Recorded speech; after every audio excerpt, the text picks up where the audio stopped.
Hey everyone, and welcome to this week's episode of Fight Chat Friday from TKD Coach Academy. We're looking back at the ITF World Cup in Koper, Slovenia, and we're going to have a look at the 63 senior male sparring and the path to the final for Sergey Kospolov from Uzbekistan and Anis Triqui from Germany. So stay with us for this one, it's going to be good.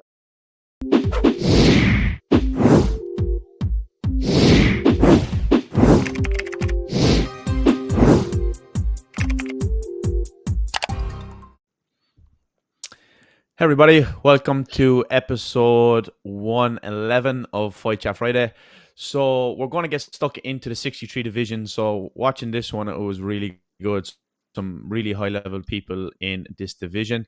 Of course, the defending champion wasn't active in this division this year, so it gave an opportunity for some new guys. So we had Uzbekistan and Germany in the final, which was a really high level match, really good. Fast action, fast paced, and yeah, very entertaining one to watch. So what we'll get into today is some good matches with some good high level people coming through towards the semis and final stages. And we'll also get stuck into some nice action from the rest of the division in the earlier preliminary rounds. Yeah, absolutely. So maybe we'll start with Kospolov versus Ukraine, and we can have a look again. I think this one was quarterfinal. Yeah, I think you're right. Yeah, quarterfinal on that side of the draw, and beginning to see glimpses as well of what was going to be kind of the trademark stuff later on. So, again, we're looking at Kospolov in blue, but really good control of distance and good awareness of ring position, I think is, very much a feature Definitely. of his sparring style. Yeah, very good understanding of the drop of his opponent's leg as well to be able to come through on the front hand of his own. And he's very comfortable living on the edge. You see him here, and there's a couple of times he did that. Very comfortable. I love that re-engagement. That's something that we've spoke about on the channel numerous times. Going to the blitz, pull back out, and go to the blitz again. But he's really good at getting some momentum on his opponent. And this one was a lovely shot. The angle he pulled into the entry with the hands, and then be able to pull off the headshot. But yeah, real slick stuff from Sergey here in what we think is the quarterfinals.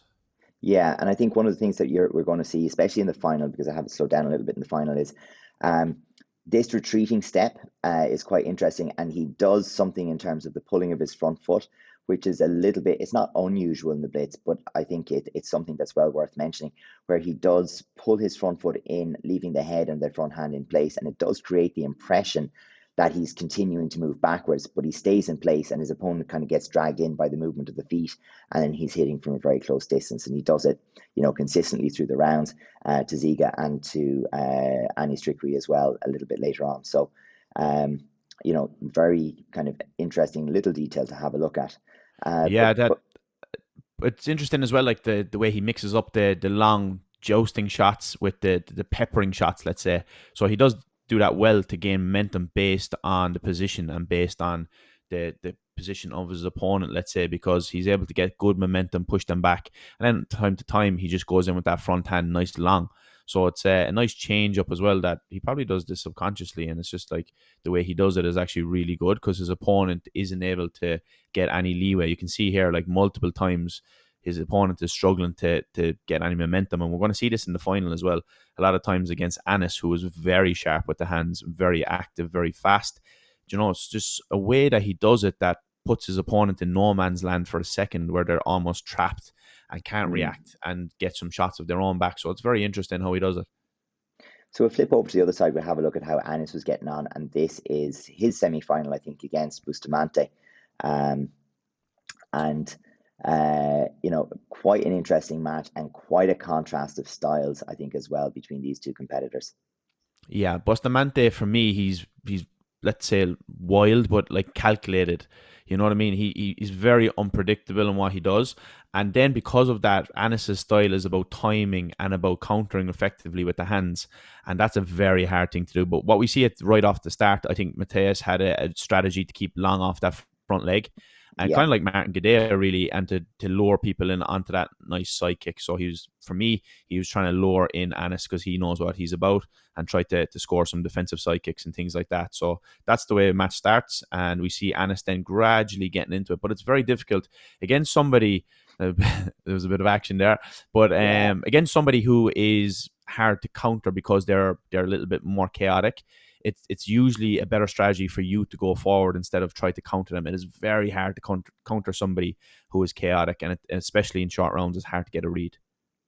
And I think, there's with the way that Bustamante set himself up with the side kick as well. He's setting himself up to be able to concede ground and to withdraw it. And this comes down to, is Anis able to find an angle, particularly around that blind side shoulder. So with the left versus right set up there, kicking the knee, whoops. With the left versus right setup there, if there's any interaction on that front leg, and just like that there, Anis can find himself over the blind side shoulder. It's very difficult from Bustamante's position to be able to come back into anything other than maybe having an attempt at that back kick. So yeah, it becomes a game of almost, a positional jockeying game. And if we can get outside that front foot, or like that as Bustamante goes lateral, if Anis can get through, then it's he gets those high value scores. But watching this at the time, it was really, it felt like a case of, is Anis going to get caught with a side kick more often and more visibly than he catches Bustamante going to hands?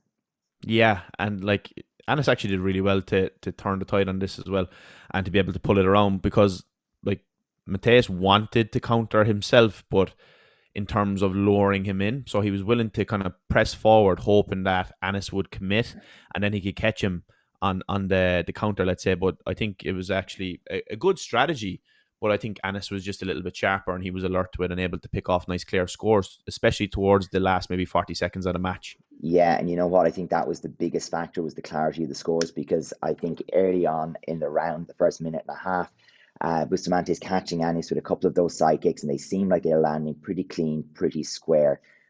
But he's not necessarily getting big scores on all four cards. So it's, as he's working his way around the ring, he's building up his scores and he's getting his lead, but it's not building on the same cards all the time. And then when it comes to Anis getting the range on him a couple of times, that long, clean right hand to the head, maybe getting in with the left, it's just chipping away at that lead that Bustamante had built. And when it comes to the last few seconds,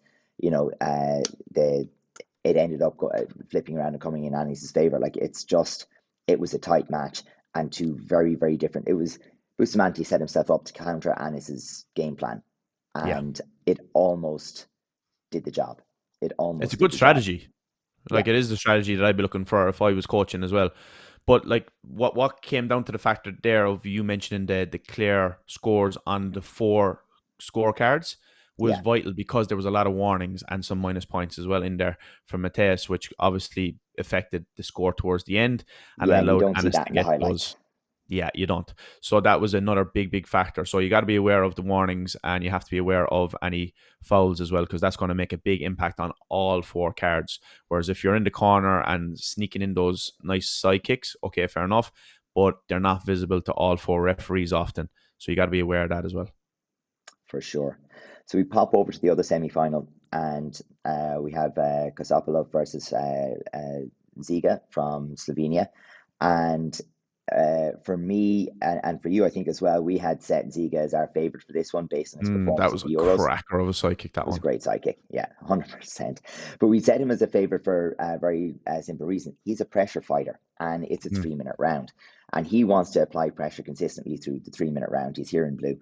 And, I thought World Cup, that is definitely the strategy to go to, because, if you get any lead, if you can build any momentum, it often means you kind of get this snowball effect, and, it's not great for the opposition. And then he gets to do this kind of stuff that we're seeing from him. And that's where Ziga's at his happiest, and he's able to build scores. But it didn't work out that way. Yeah, for me, like right now, for me, Ziga's in control of this. He's pushing towards the edges. He's making all the interactions on his terms, and like that defensive side kick, okay, he keeps going. But for me, like, I think that he got the clearer shots. And again, going back to what we mentioned in the last clip, he was getting them in the positions of the ring which are more visible. Whereas Yeah. Sergey kept pressuring, to be fair to him, but like even at the start of this match, he had 2 interactions on the corner where he went under the leg, got to the hands really well. But again, like not very, very clear.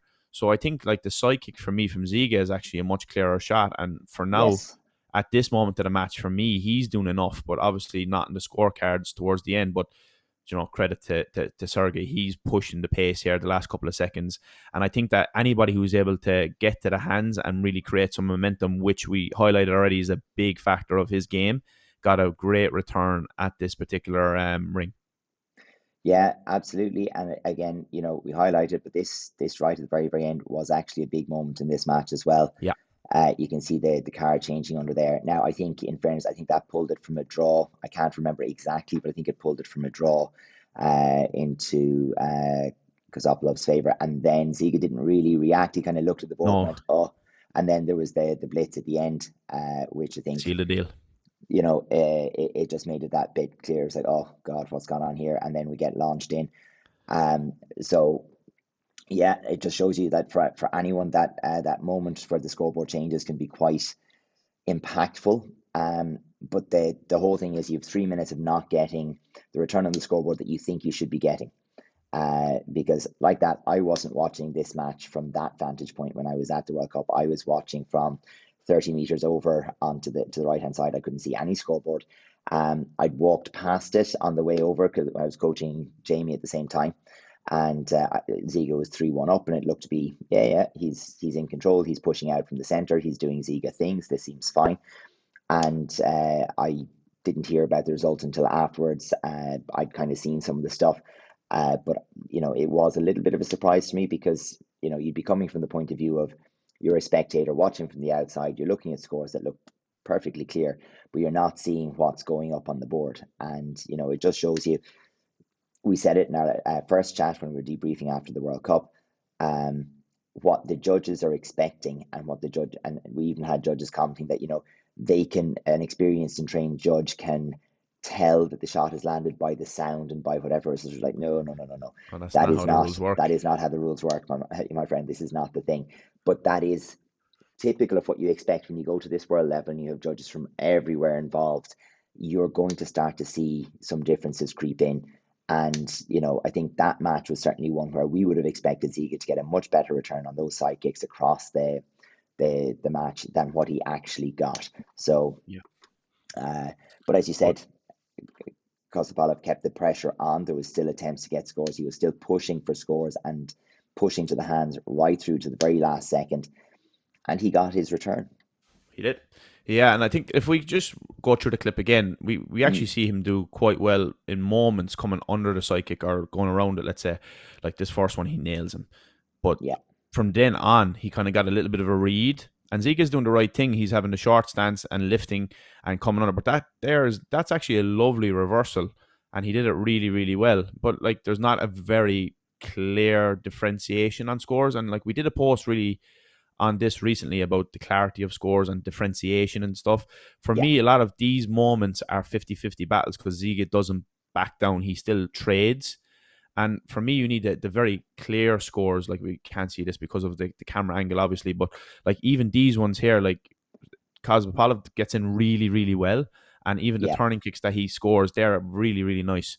But at the same time, it's just like the clarity of these for the visual of the referees in the corner. You don't know what they see. So it really does depend on the angle and what they can see, what they don't see. But I think Ziga did a good job off that front leg side kick. But again, the nitty gritty of this at the high level comes down to the last maybe 40 seconds. And I think that's where Kospolov he has the experience. He's been around, although his name wasn't big coming into this tournament. He has been around. He has been at Worlds and before. It's because he was there at junior level. So, we exactly. just don't follow the juniors to the same degree. No, that's true. So, he's there. He's crafty. He knows what to do, and he knows how to win. That's the important thing. And he showed that there, the last coming down the stretch, putting the pressure on. Same thing what we said about Ursha in her division in the senior females. So, that's what it's about, putting in that graft at the end to make sure that you swayed in your favor, and he did it.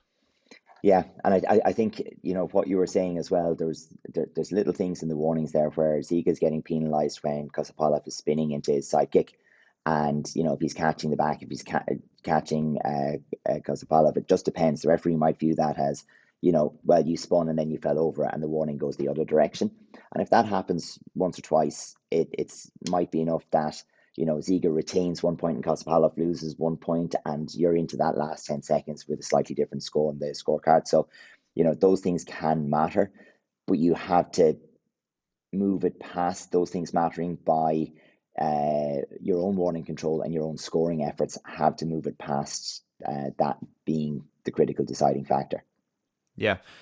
As well, we usually see a nice axe kick or headshot from Ziga mostly in a match, and that wasn't something he was able to pull off. So it's just like, the respect you have from a fighter, you can feel it when you stand in the ring with somebody who understands the timing and the range. And it's just harder to get off these cleaner shots against somebody high level. And obviously, Kospolov is that high level, you know what I mean? So, like, there's a different feel in there and different shots you can pull off when you understand, when you step in there with somebody, you just feel it, what you can score and what you can attempt. And the shots that you feel you can go for are much different. So, just that threat level that somebody gives you on the flip side as well is something that isn't something we take into consideration often, but it's a real thing. For sure. So let's have a look at the final. So we have Anis Triqui from Germany stepping in after the match against Bustamante, and then we have Kospolov in blue, and it starts off a very, very high footwork tempo. And a little big bit stances. of showing the leg. Big stances. We know Anis doesn't have any intention of using his front leg aggressively. It's there, if he needs it. Too much weight on it. Yeah, but it is much more about allowing him a distance that lets him go to hands. And even, it's highlighted, both of the guys actually try it in this one, where they try the front hand from standing as well. It just shows you how close they're pressing the distance, trying to get the reaction out of the opponent. I love the calls there from Master Triqui as well. He's always at it, isn't he? Trying to get his fighter always getting favoured. So yeah, to be fair. But I like this back fist jump psychic from Kospolov as well. But this is a high intensity match. You know what I mean? This is like mental intensity as well, where you got to be tuned in. You got to make good decisions at the right point. And the tempo of it does kind of, it does put a bit of strain into legs. You're going to feel those quads burning a little bit by the time you get to the end of it. And I think Anis, because he lives in this moment often, that he was comfortable at the start, that he could survive there much longer. But I think, I don't know if these guys know each other, but I feel like he might have underestimated Kospolov a little bit. But he's sharp himself off that front hand. Like, he can match you with that point fighting style just as well as anybody, I feel. I think one of the things that gives him a slight advantage is he's not as committed to being on hands that he is. We saw it in the side kick to back fist. He's a bit more balanced, and sometimes that means Anis will get an advantage like this with the blitz, and sometimes it means that he can create that threat from the legs and morph it into the blitz, and gives him the ability to go through, like on these two examples. Now, like that's what I mentioned earlier, Adrian. Remember when I said that, like, he has an incredible ability to be able to get the hands and his opponent being almost stuck, and especially against someone like Anis, like, who is so sharp, especially in like the point fighting style. Like, he's able to like get serious momentum and have his opponent trapped for that split second, which is a massive ability. Oh, absolutely. And, again, it's kind of doing well off of the broken play as well, because he gets cracked on the way in here. So he does. Look at so Anis loves that, lands a lovely left hand, but bomb hit shot, takes a 3-pointer in return on the broken play. And, that's the benefit of committing. In terms of Kospolov, it's like, okay, I got hit, but he's trying to finish it off, and it's very, very close. I don't think that one lands, but it's very, very, very close again. Very close.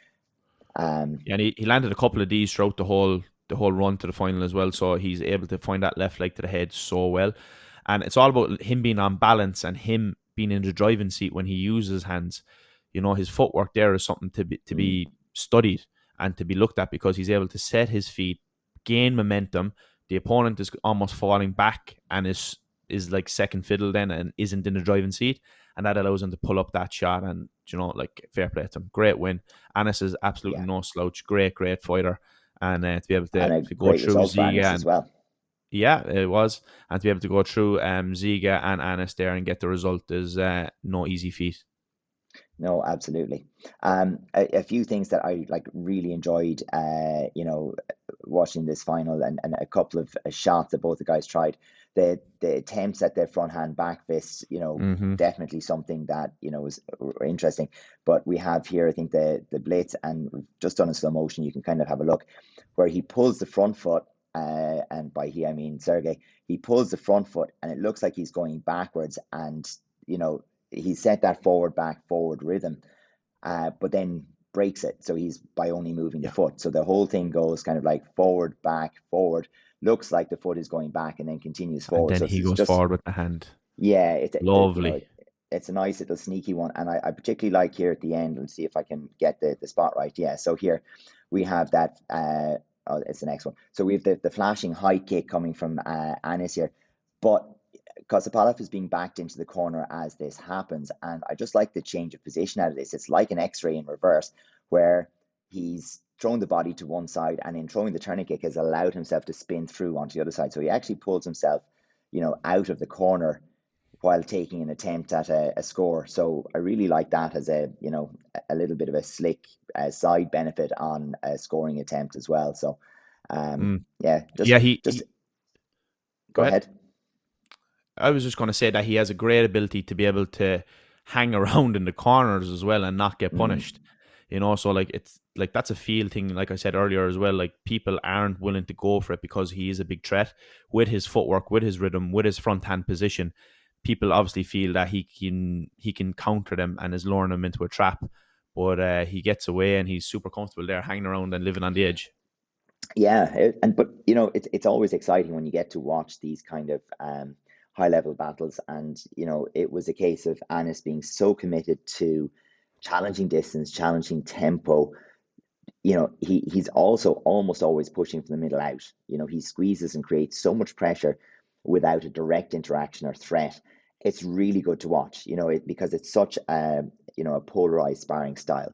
It's not the most versatile style, but it's kind of like those attributes turned up to 11 to see what is Yeah, the most juice we can squeeze out of this particular way of sparring.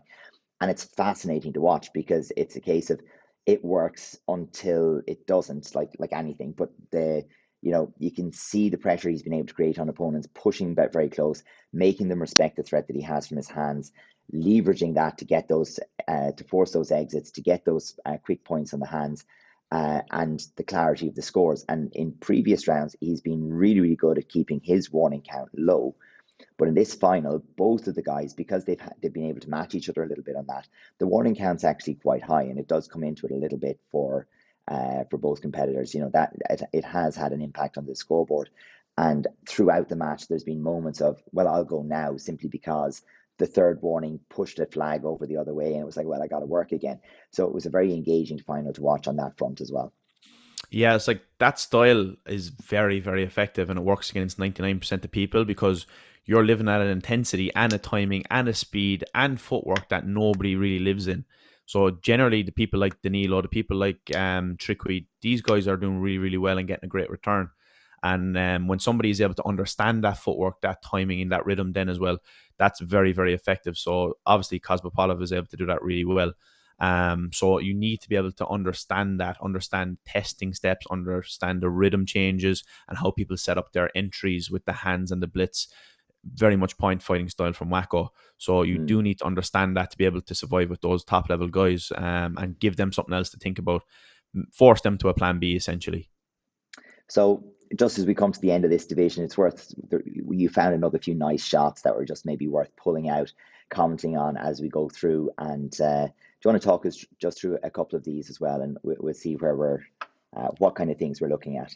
Yeah, so this one here, I think this is the jump away back fist from Anna. So Yeah. maybe it comes up here in a sec. So we see a nice shot from him as an option to counter a blitz. So it's something that we've actually spoke about on channel a lot, but we struggle to find clips of it, but not many people Mm. use it. So it's when somebody goes for an entry shot and then he just pulls away, so he lures him in, and then a jump away back fist. It's a beauty of a shot. But yeah, it's a nice one. We spoke about it a lot of time on this channel, but as I said, it's very hard to find clips, and this was just one of the nice examples Yeah. of it. So it's a great one. Super It's just clear. luring them in, giving the front the head weight over the front leg, and then that jump away back fist. It's a nice option. Yeah. So the next one then is Cody from Netherlands against Ukraine, I think. Yeah, and it's 2 headshots in a row from Ukraine, I think, and they're very nice shots. So just they're a nice little combo. So we see here a little bit of pressure from Cody in red, and then Ukraine in blue. Nice headshot again off the hands, and then boom, another nice headshot on the bande. So 2 beauties in a row. Nice way to get 6 points in the space of a couple of seconds. But I think this is a big factor now in the modern day style. If anybody's able to get the hands and pull off a headshot, it is very, very high value. So the people who are able to do this, that's something that you want to add to your game if you can. Yeah, I hope for Cody's sake. I don't know if that second one landed, but the intent is definitely there to go and pull that one. Here's a lovely bande from Nick. Yeah. So he's another 63 from Slovenia as well. But he's sharp. I was watching him the whole way through, excited to see how he did. He's a nice, exciting style, and he's a goer. But that's a beauty of a shot. Yeah, but the head movement that draws it in as well is very nice. He's kind of leaving his head hanging on the front shoulder, giving his opponent come on, have a go at me, and inviting that head kick, hands down, head hanging forward. It really does draw it in beautifully.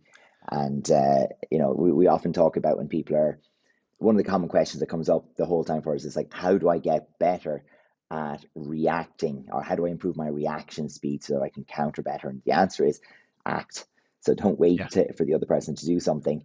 Set them up, give them what they want so that you know what to counter. And that's very often the way that you get that. And it might not look like Robotnik was setting up the band-aid, and maybe something else could have happened and he's just going to step through with the front hand.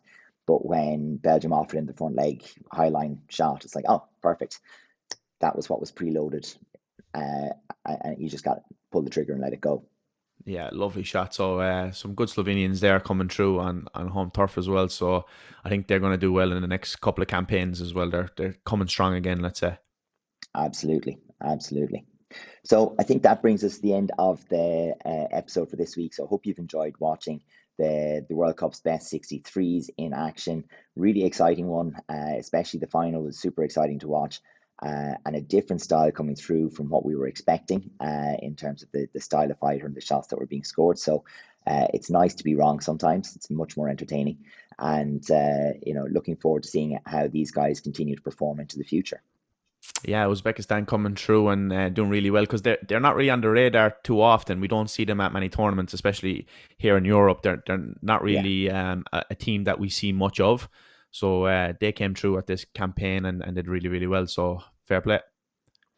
Absolutely. All right, folks. We'll see you next Friday. All right, guys. See you in the next one.